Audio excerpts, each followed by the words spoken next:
Hello, hello, hello. Doc Bryce here.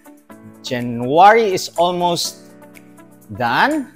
So, kamusta na po ang inyong healthy lifestyle? Yung mga nag-iisip pa, mapag-iiwanan po kayo. Okay, healthy lifestyle, you need to be consistent. Consistency in healthy lifestyle.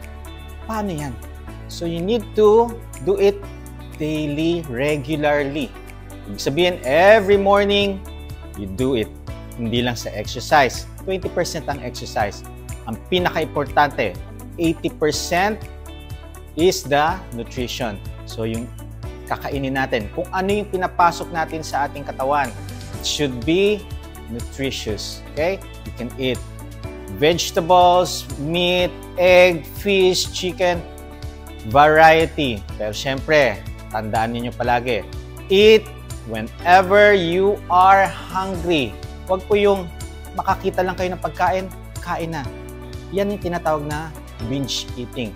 So, sa journey natin ito, we need to be regularly, hindi yung mag-start tayo, tapos titigil. Ito yung mga nag-cheat. Regular na nag-start na mag-healthy, tapos nag-cheat. So, start, stop. So, ang journey nyo to a healthy lifestyle will be start, stop. So, you need to be consistent to be able to achieve the benefit of a healthy lifestyle.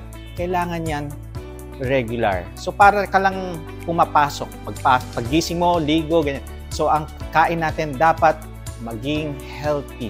So, out na po ang mga sugary food, sugar drink. They're all inflammatory. Out po ang mga processed food. Eat home-cooked meal. Sa mga may health condition, mga condiments, salt and pepper lang. Huwag na kayong maghalo ng mga additives or mga preservatives. And syempre, not only that, you need to do fasting. Healing po yan. So, when you focus on your eating, your nutrition, fasting will follow. Mapapansin nyo, hindi na kayo masyado nagugutom. So please, do not eat if you are not hungry. Pero syempre, always consult a medical practitioner. If you are doing low carb, you can consult a low carb doctor. Or kung hindi naman kayo low carb, lifestyle change, you can also do clearance. Lalo na yung mga sedentary. Okay? Never forget, mag-baseline laboratory para malaman nyo kung healthy ba ang iyong katawan inside. So, consult. Always ask the professionals. Always adapt and evolve.